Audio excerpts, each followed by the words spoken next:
ಪ್ರಾಣಾಪಾಯದಿಂದ just miss ಆದ ಶಾಲಾ ಮಕ್ಕಳು ಶಿಕ್ಷಕರು. ಏಕಾಏಕಿ ಶಾಲೆಯ ಮೇಲ್ಛಾವಣಿಯ ಕಾಂಕ್ರೀಟ್ ಪ್ಲಾಸ್ಟರ್ ಏನಿತ್ತು ಅದು ಕುಸಿತವಾಗಿದೆ.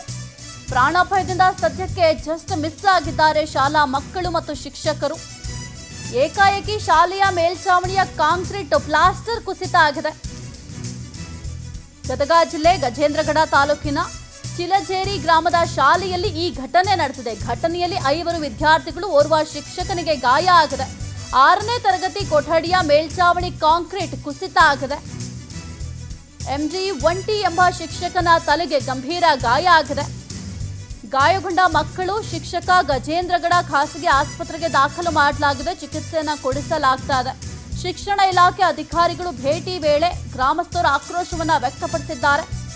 ಕೇವಲ ಭೇಟಿ ಕೊಡೋದಷ್ಟೇ ಅಲ್ಲ, ಅದನ್ನ ಸರಿಪಡಿಸುವ ಕಾರ್ಯವನ್ನ ಮಾಡಬೇಕಾಗತ್ತೆ.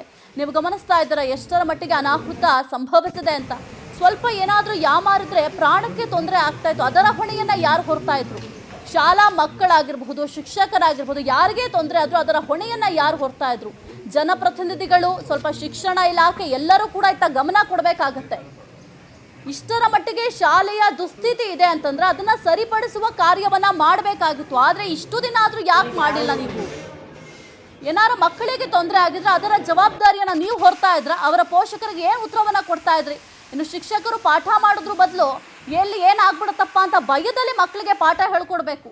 ಮಕ್ಕಳು ಮತ್ತೆ ಎಲ್ಲಿ ಕುತ್ಕೊಂಡು ಓದಬೇಕು, ಎಲ್ಲಿ ಕುತ್ಕೊಂಡು ಪಾಠವನ್ನ ಕೇಳಬೇಕು. ಈ ರೀತಿಯಾಗಿ ಯಾವಾಗ ಏನಾಗುತ್ತೆ ಅಂತ ಗೊತ್ತಾಗಲ್ಲ. ಮಳೆಗಾಲ ಬೇರೆ ಶುರು ಆಗ್ತಾ ಇದೆ. ಶಾಲೆಗಳು ಎಲ್ಲೆಲ್ಲಿ ದುಸ್ಥಿತಿ ಇದೆ, ಎಲ್ಲೆಲ್ಲಿ ಶಾಲೆಗಳು ಸರಿ ಇಲ್ಲ, ಅದೆಲ್ಲವನ್ನು ಕೂಡ ನೋಡಬೇಕಾಗತ್ತೆ ಇಲಾಖೆಯವರು. ಯಾಕೆ ಇಷ್ಟೊಂದು ನಿರ್ಲಕ್ಷ್ಯ? ಒಂದು ಜೀವ ಅಂದರೆ ನಿಮಗೆ ಬೆಲೆ ಇಲ್ಲವಾ? ಯಾರಿಗೇನಾದರೂ ಪರವಾಗಿಲ್ಲ, ನೀವು ಆರಾಮಿಸಿದ್ರೆ ಸಾಕಾಗುತ್ತೆ ಅನ್ಸುತ್ತೆ ಅಲ್ವಾ ನಿಮಗೆ? ಸ್ವಲ್ಪನಾದರೂ ಎಲ್ಲ ಶಾಲೆಗಳಿಗೂ ಒಂದು ವಿಸಿಟ್ ಕೊಡಿ. ಎಲ್ಲಿ ಏನಾಗ್ತಾ ಇದೆ, ಮಕ್ಕಳು ಪಾಠ ಕಲಿತಾ ಇದ್ದಾರಾ, ಎಲ್ಲಿ ಏನು ತೊಂದರೆ ಆಗ್ತಾ ಇದೆ, ಶಾಲಾ ಕೊಠಡಿಗಳ ಪರಿಸ್ಥಿತಿ ಯಾವ ರೀತಿ ಇದೆ, ಅದೆಲ್ಲವನ್ನು ಕೂಡ ನೀವು ಮಾಡಿದರೆ ಇವತ್ತು ಈ ಪರಿಸ್ಥಿತಿ ಬರ್ತಾ ಇರಲಿಲ್ಲ. ಸ್ವಲ್ಪ ಪ್ರಾಣಾಪಾಯ ಏನು ಕೂಡ ಸಂಭವಿಸಿಲ್ಲ, ಅದೃಷ್ಟವಶಾತ್ ಯಾರಿಗೂ ಏನೂ ತೊಂದರೆ ಆಗಿಲ್ಲ. ಆದರೆ ಕೆಲವೊಂದಿಷ್ಟು ಮಕ್ಕಳು ಗಾಯಗೊಂಡು ಆಸ್ಪತ್ರೆಯಲ್ಲಿ ಚಿಕಿತ್ಸೆಯನ್ನು ಪಡಿತಾ ಇದ್ದಾರೆ. ಶಿಕ್ಷಕರಿಗೆ ಗಾಯ ಆಗಿದೆ, ಅವರು ಕೂಡ ಚಿಕಿತ್ಸೆಯನ್ನು ಪಡಿತಾ ಇದ್ದಾರೆ. ಕೇವಲ ಶಿಕ್ಷಣ ಇಲಾಖೆ ಅಧಿಕಾರಿಗಳು ಭೇಟಿ ಕೊಟ್ಟು ಸುಮ್ಮನಾಗೋದ್ರೆ ಸಾಲಲ್ಲ. ಇದನ್ನ ಮೇಲಧಿಕಾರಿಗಳ ಗಮನಕ್ಕೆ ತರಬೇಕು. ಇದನ್ನ ಸರಿಪಡಿಸುವ ಕಾರ್ಯವನ್ನ ಮಾಡಬೇಕಾಗುತ್ತೆ.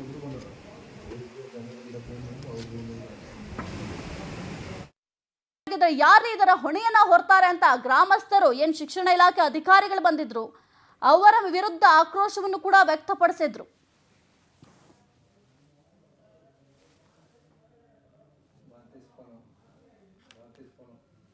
ಈ ಕುರಿತು ಹೆಚ್ಚಿನ ಮಾಹಿತಿಯನ್ನು ನೀಡ್ತಾರೆ ನಮ್ಮ ಪ್ರತಿನಿಧಿ ಮಹಂತೇಶ್.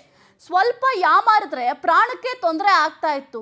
ಯಾಕೆ ಇಷ್ಟೊಂದು ನಿರ್ಲಕ್ಷ್ಯ ಅಂತ ಶಿಕ್ಷಣ ಇಲಾಖೆ ಆಗಿರಬಹುದು, ಜನಪ್ರತಿನಿಧಿಗಳಾಗಿರಬಹುದು, ಒಂದು ವಿಸಿಟ್ ಕೊಡ್ಲಿಕ್ಕೆ ಆಗೋದಿಲ್ವಾ ಶಾಲೆಗೆ ಅಂತ? ಹೌದು ಸಾಹಿತ್ಯ, ಗದಗ ಜಿಲ್ಲೆಯ ಗಜೇಂದ್ರಗಡ ತಾಲೂಕಿನ ಚಿಲಗೇರಿ ಗ್ರಾಮದ ಗೌರ್ಮೆಂಟ್ ಶಾಲೆ ಇದೆ. ಆ ಶಾಲೆಗಳೇ ಅದೇ ಒಂದೇ ಶಾಲೆ ಅಲ್ಲ, ಅನೇಕ ಶಾಲೆಗಳು ಸಹಿತ ಗದಗ ಜಿಲ್ಲೆಯಲ್ಲಿ ಶಿಥಿಲಾವಸ್ಥೆ ಇದಾವು.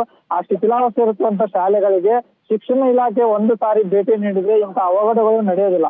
ಆದ್ರೆ ಇವತ್ತು ಅದೃಷ್ಟವಶಾತ್ 5 ಜನ ವಿದ್ಯಾರ್ಥಿಗಳು ಹಾಗೂ ಓರ್ವ ಶಿಕ್ಷಕನಿಗೆ ಸ್ವಲ್ಪ ಮಟ್ಟ ಗಾಯ ಆಗಿದೆ. ಅದರಲ್ಲಿ ಅದು ಹೆಚ್ಚಿನ ಗಾಯ ಆಗಿ ಒಂದು ಪ್ರಾಣಾಪಾಯ ಆಗಿದ್ರೆ ಆ ತಂದೆ ತಾಯಿಗಳಿಗೆ ಶಿಕ್ಷಣ ಇಲಾಖೆಯಿಂದ ಏನು ಉತ್ತರ ಹೇಳ್ತಿದ್ರು ಏನೋ ಅದು ಒಂದು ತಿಳಿದಂತ ಆಗಿದೆ. ಸದ್ಯಕ್ಕೆ 6ನೇ ತರಗತಿಯ ಕೊಠಡಿ ಏನಿದೆ, ಮೇಲ್ಛಾವಣಿಯ ಕಾಂಕ್ರೀಟ್ ಎಲ್ಲ ಕುಸಿದು ಬಿದ್ದಿದೆ. ಅಲ್ಲಿ ಆ ಪಾಠ ಮಾಡ್ತಕ್ಕಂತ ಶಿಕ್ಷಕರು ಏನಿದೆ, MD ಒಂಟಿ ಅಂತ ಶಿಕ್ಷಕರಿದ್ದಾರೆ. ಆ ಒಂಟಿ ಅಂತ ಶಿಕ್ಷಕರಿಗೆ ತಲೆಯಲ್ಲಿ ಗಂಭೀರ ಗಾಯವಾಗಿದೆ. ಸದ್ಯಕ್ಕೆ ಗಜೇಂದ್ರಗಡ ಪ್ರಾಥಮಿಕ ಆರೋಗ್ಯ ಕೇಂದ್ರದಲ್ಲಿ ಅವರು ಚಿಕಿತ್ಸೆಯನ್ನ ಪಡಿತಾ ಇದ್ದಾರೆ. ಶಿಕ್ಷಣ ಇಲಾಖೆ ಅಧಿಕಾರಿಗಳು ಸಹಿತ ಈಗ ಸದ್ಯಕ್ಕೆ ಸ್ಥಳಕ್ಕೆ ಭೇಟಿ ನೀಡಿದ್ದಾರೆ. ಭೇಟಿ ನೀಡಿದ ಸಂದರ್ಭದಲ್ಲಿ ಇದನ್ನೆಲ್ಲ ನಾವು ಸರಿಯಾಗಿ ಇದನ್ನ ಮಾಡ್ತೀವಿ ಅಂತ ಹೇಳ್ತಾ ಇದ್ರು ಸಹಿತ ಈಗ ಆದಂತ ಘಟನೆಗೆ ಯಾರು ಪರಿಣಾಮ ಅಂದ್ರೆ ಯಾರು ಹೊಣೆಯನ್ನು ಹೊರ್ತಾರೆ? ಸದ್ಯಕ್ಕೆ ಆ ಮಕ್ಕಳಿಗೆ ಏನು ತೊಂದರೆ ಆಗಿಲ್ಲ. ಏನು ಗದಗ ಜಿಲ್ಲೆಯ ಗಜೇಂದ್ರಗಡ ಪೊಲೀಸ್ ಠಾಣೆಯಲ್ಲಿ ಸದ್ಯಕ್ಕೆ ಪ್ರಕರಣ ದಾಖಲಾಗಿದೆ ಅಂತಾನೆ ಹೇಳ್ಬೋದು. ಗ್ರಾಮಸ್ಥರಾಗಿರ್ಲಿ ಮತ್ತು ಪಾಲಕರಾಗಿರ್ಬಹುದು, ಈ ಶಿಕ್ಷಣ ಇಲಾಖೆ ಅಧಿಕಾರಿಗಳಿಗೆ ಸಹಿತ ಇಡೀ ಶಾಪವನ್ನು ಹಾಕ್ತಾ ಇದ್ದಾರೆ. ನಮ್ಮ ಮಕ್ಕಳಿಗೆ ಏನು ತೊಂದರೆ ಆಗಿದೆ, ಯಾರು ಇದಕ್ಕೆ ಹೊಣೆ ಅಂತಂದು ಇಡೀ ಶಾಪವನ್ನು ಹಾಕ್ತಿದೆ. ಸದ್ಯಕ್ಕೆ ಶಾಲೆಗಳನ್ನ ದುರಸ್ತಿಗೊಳಿಸಬೇಕು, ವಿದ್ಯಾರ್ಥಿಗಳನ್ನ ಬೇರೆ ಕಡೆ ಸ್ಥಳಾಂತರ ಮಾಡಬೇಕಂತಂದು ಸಾರ್ವಜನಿಕರು ಹಾಗೂ ಪಾಲಕರ ಆಗ್ರಹ ಆಗಿದೆ ಸಾಹಿತ್ಯ. ಓಕೆ, ಥ್ಯಾಂಕ್ ಯು ಮಹಂತೇಶ್ ನಿಮ್ಮೆಲ್ಲ ಮಾಹಿತಿಗಾಗಿ. We'll be right back.